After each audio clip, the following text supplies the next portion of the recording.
Live from the heart of America. I'm Steve Gruber, your soldier of truth, the tip of the spear against socialists.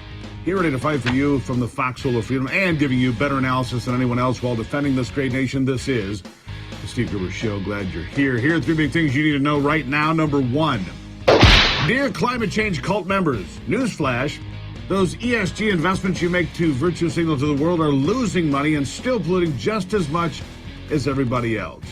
Wow. Number two, did you hear about the cargo ship off from England burning with over 3,700 cars on board, about 500 EVs included, which of course is where the fire started and could not be stopped?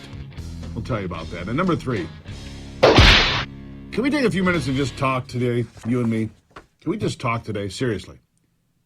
We have to discuss some things and get down to brass tacks on the things that I have on my mind. When I was about 7 years old, I had this epiphany standing on the stairs of my mom's house about how remarkably fortunate I was to have been born an American. If you've been around here long enough, you've probably heard me tell that story. But it's true, and it's still an amazing and a profound moment in my life to me.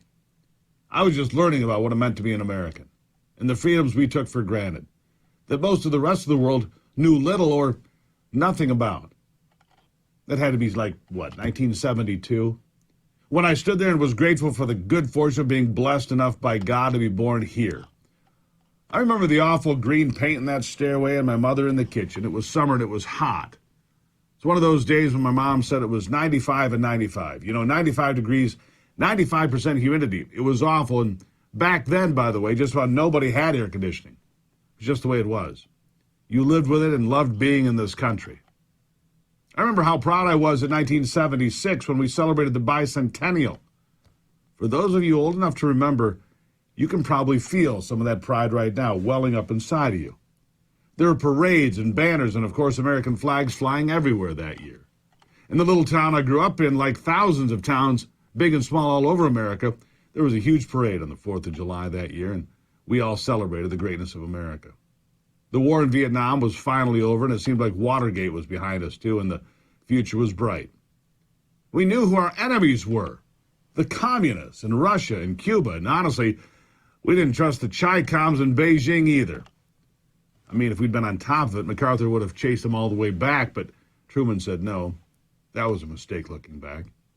Anyway, it seems we knew who we were. The civil rights movement and the fights for equal pay for equal work had all been successful in the eyes of the nation, and the pain of the 60s and all that chaos was fading for most of us.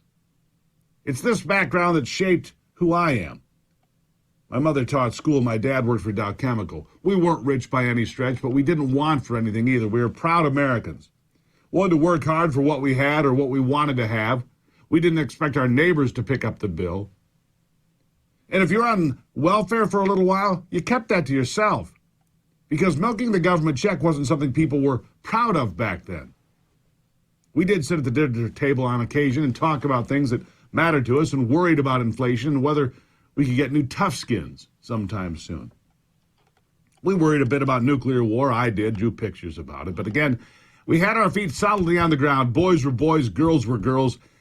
And we didn't spend too much time talking nonsense because our parents and grandparents would have set us straight really quickly if they'd heard any such hogwash. The world was straightforward and easy to understand. America was the best place on earth, and Americans were the good guys pretty much every time. And we were.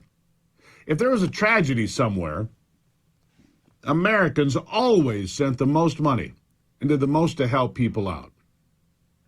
There was even a song that talked about how much we did and worried way back then who would help us if we needed it. We never worried too much about our rights. We knew what they were. Say what you want. It's a free country. We used to say that a lot. Yeah, say whatever. It's a free country. Say what you want. Remember that? Or this one, sticks and stones will break my bones, but words will never hurt me. Let's be honest. People were a lot tougher back then and a lot thinner. I mean, when did we get so fat and out of shape? People went to church on Sunday and prayed forgiveness from God for their sins, well, a lot more than do today. And they did their best. They did their best. Were there some bad apples? Sure, of course there were. But that's always been true. But back then you could settle a scrap after school behind the shed, or Dad would settle things for you when he got home. You knew where you stood, and people weren't afraid to say something if you got out of line. I can tell you my parents were not afraid of confrontation. Looking back, I'm not sure they were afraid of much. Boy, how things have changed. Now people tell me that words are violence. They are? I don't think so. In fact, I think it's about as dumb as it gets. I mean, that is an absolutely stupid thing to say. I mean, kids were mean back then, and they're mean today. The world was a rough and unforgiving place then, and it still is today. We just didn't sit around and get fat crying about it. On Saturday morning, you got kicked out of the house after about an hour of Bugs Bunny if the weather was nice. We didn't check in because we didn't have cell phones and would have been horrified. We would have been horrified at the idea of Mom always knowing where you were and what you were doing. Maybe that's part of the problem these days. Think about this. Maybe cell phones keep kids under Mommy and Daddy's watchful eye far too much. And it's made them very, very weak and timid and easy to manipulate. I heard a story yesterday about a mom going to pick up her daughter from camp, summer camp, because she texted her mom crying and begging her to come pick her up. She was like 10. When you went to camp, when I was growing up, Mom wasn't coming. You needed to get tough. Cry yourself to sleep? So it is. Make friends, get through, get hazed by everyone else there. I think that made us a lot tougher. And in the long run, a lot more durable. We could use a lot more of that these days, I can tell you that. We're a bunch of wimps. And we have raised a whole generation that, by and large, my God, they're far worse. What the hell are these people going to do if their electricity goes out? Think about that. Power outage. No phone, no computer, no cable, no video games. Oh my God. Could they even survive? I wonder. I mean, think about this. Somebody said this to me recently, and I thought about it. I said, you know, you're not wrong. Most people would starve to death inside of a grocery store these days if they were locked inside without electricity. I mean, how could they eat without a microwave? No pizza rolls, no dice. Yeah, so I started this conversation because of something I saw on social media a couple of days ago. It's been bothering me ever since. Remind me of all the places I've been and the things I've done before the explosion of people who all want to tell me what I can say, what I can listen to, what car I can drive, what food I can eat, what clothes I can wear, and whatever else. I mean, when did all of these self-righteous twits get here? Anyway, I'm an American.